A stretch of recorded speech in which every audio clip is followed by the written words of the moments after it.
Di mga ka-farmchat, ayan, so new property po tayo today. Ayan, sa mga naghahanap po dyan ng retirement plan, tamang-tama po ito. Kasi napakalapit lang po nito sa kalsada. Ano? So bali mga ka-farmlat, ayan po yung barangay road, yan sa harap ng bahay na yan. Then ito po yung right of way ng property. So pasok naman po ang 4 wheel sa property, ano? Ayan, kasi pantayan naman po yung lupa niya. Ayan. So it's almost 70 to 80 meters lang po ang distance niya ano sa barangay road. Ayan. So puntahan natin. And bali ang sukat ito mga ka-farmlat is 4 hectare, and then ang location po nito is Santa Elena, Cam Norte po ano. Ayan. Puntahan natin. Medyo naambol lang mga ka-farmlat. And so napakaganda po ng property na to. Ayan. Napakalinis, and then puno po ito ng puno ng nyog. Medyo maambon lang. And so bali dito po magmumula yung property sa nyog na to. Abot doon sa mangga na yun. So dala pa po yung mangga na yan, and then yung nyuga na yan ano. Yan, nakakatuwa mga ka-farmlat. So napakaganda po ng property nito at napakalinis ano. So tamang-tama po ito for retirement plan. Sige, unahan na boss. May creek po. Yan, kasama natin si Idol Jeffrey, farmlat ano. Ayan, so may creek po sa property mga ka-farmlat, and then yung sapa po niya is nasa loob po ng property ano. So creek po yan. Bali nasa loob po ng property kasi ang boundaries po nito is doon sa nyug na yon. So dala pa po itong mangga na to ano. Ayan, napakaganda po nito at napakalinis mga ka-farmlat. Ayan, so medyo slope siya mga ka-farmlat, pero hindi naman po ganun kataas ano. Ayan, ganda. And then kababaan pa po ang nyug nito. Ayan, so tamang-tama po ito for retirement plan. Bali ito yung bahay ng tenant mga ka-farmlat. And then, so kasama po natin yung tenant. Kaya wala pong problema, ano, kasi may arrangement na sila ng may-ari if ever may benta yung property. Ano. So meron na po silang kasunduan. Ayan, napakaganda. So tara, lakarin natin. Ito yung sapa niya. Wow. So kung naghahanap ka ng taniman mga ka-farmlat, kung mahilig ka mag-farming, ayan, tamang-tama po itong taniman na veggies ano, or fruit-bearing trees. Ayan, tamang-tama po ito kung mahilig ka magtanim-tanim. Pwede nating taniman ng santol, lansones, rambutan, kakao. So marami po tayong pwedeng gawin. Ano, pwede nating itanim dyan sa mga boundaries ng nyog para at least wala pong sayang sa property. Ano. So walang bakante. Nakakatuwa mga ka-farmlat ang property pag puno ng tanim. Ayan, so may buyer po akong nagsuggest ako ng ganyan, and then ginawa po niya ano. So tinaniman niya, and then yun, waiting po ako na makita yung property. Siguro mga almost 5 to 10 years. So malalaki na po yung puno niya. Kasi ang tinanim po nila ay crafted ano, mga gatuhod na kataas. Ayan. Ganda. Kababaan yung nyug. At napakalinis po ng property mga ka-farmlat.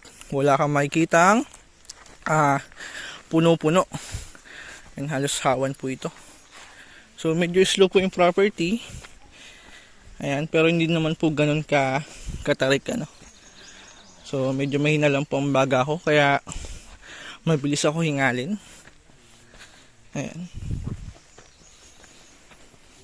Tumangga pa rin. So yung likod ng bahay mga ka-farmlat, dala pa yan. Kasi ang sukat ng property is 4 hectare ano. Ayan. Ang location po nito is Santa Elena, Cam Norte. Medyo hinihinga lang tayo. Ayan. So ito po yung mataas na part ng property na medyo burol siya, na tamang-tama kung bakasyon na nahanap mo. Tamang-tama po yung tayo ng rest house ano. Pwede tayo magtayo ng rest house dito mga ka-farmlat sa part na to. Napakaganda yun. Napakaganda yun mga ka-farmlat, at napakahangin ng property.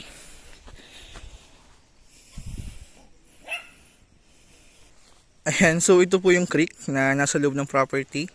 Kaya tamang-tama po ito for livestock. Pwede tayong mag-alaga ng baka, kambing. Sa baboy mga ka-farmlat, pwede tayong mag-alaga ng 30 to 50 heads, ano, backyard.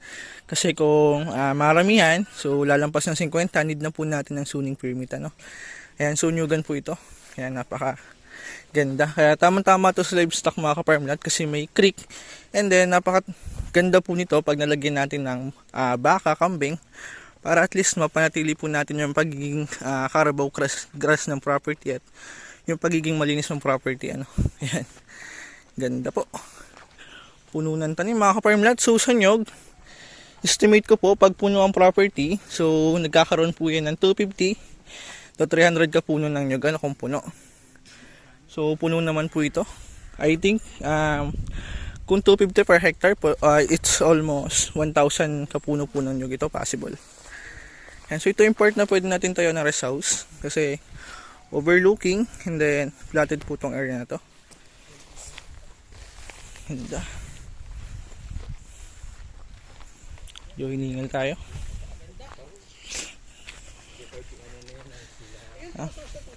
Dinis. May bukal yan? Ayun.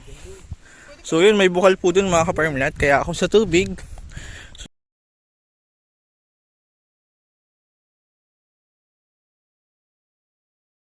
mag-deploy sa property.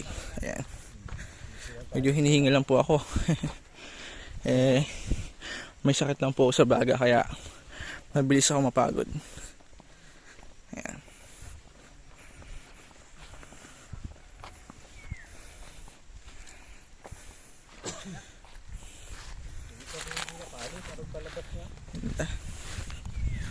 Puno po ito ng tanim and then napakalinis ng property. Ayan. Isa taas-taas.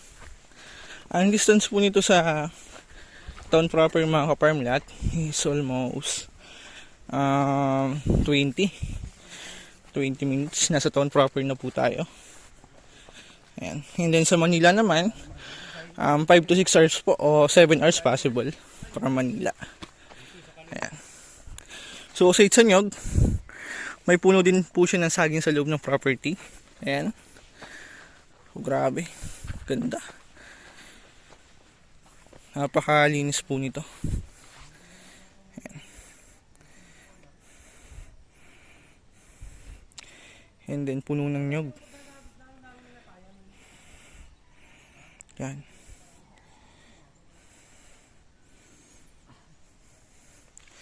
Ang kagandahan dito mga ka-farmlat, yung nyog niya kababaan pa lang so matagal pa ito bago i-clearing. So matagal po natin mapapakinabangan.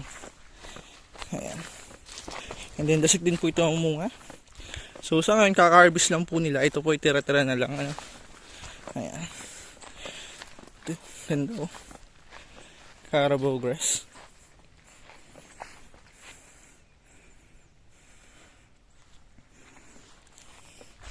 Wow. Pag ito po na inalagaan natin ng hayop or baka kambing, ayan, so magiging ganito po yung property. Magiging Carabao grass po siya. Ayan, ang ganda sa mata mga ka-farmlat. Ayan. Kasi ito pong mga dahon-dahon na to, yun po yung kakainin nila. Kaya wala pong tutubong damo dito pag inalagaan natin ng hayop. So magiging ganito po ang damo ng property. Kaya napakaganda po. Ayan, overlooking. Kita yata ang dagat dito. Maulap lang. Yan. So overlooking po ito. Itong place na to. And ang kagandahan sa kanya mga ka-farmlat ay pasok po ang sasakyan sa loob ng property. Yan.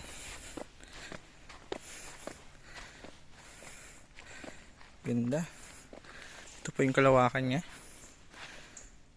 Yan. So kababaan pa po ng nyog.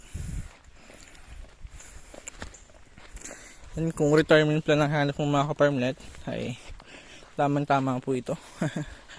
Best po ito for retirement plan. Bukod sa malapit sa kalsada, napakaganda po ng property. At puno po ito ng puno ng nyog. Ayan.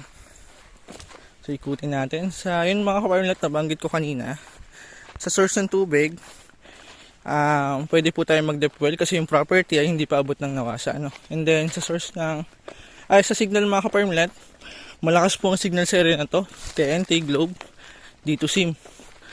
Yan. Full bar po yung signal ko. Napakaganda po. Akas. Ayun, may puno doon ng saging. Yan. Puntahan natin.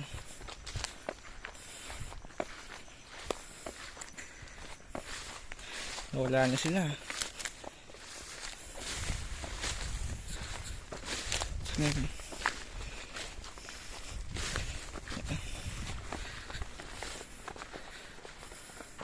ito po yung sagingan niya mga ka-farmlet. Sa saging, napakarami din pong saging nito. Ayan, so estimate ko po is nasa 1,000 din po ang saging nito. Kasi ayan, dikit.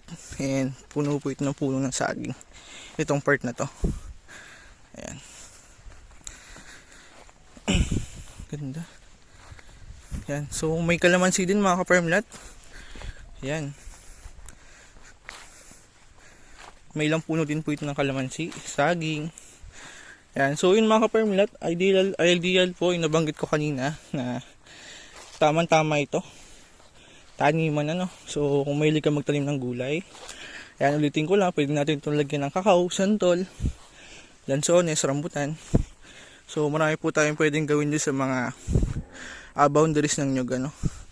Marami tayong pwedeng itanim. Ayan. Pakaganda.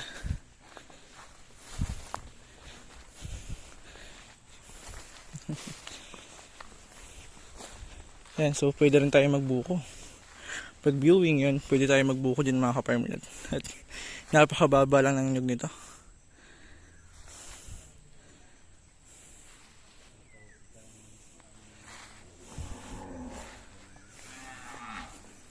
Malawak ko ba yan, kuya? Pataas pa ba yan, kuya? Pataas pa? Lawak ano?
So ayan mga ka-farmlet, overlooking po ito sa dagat. Ayan.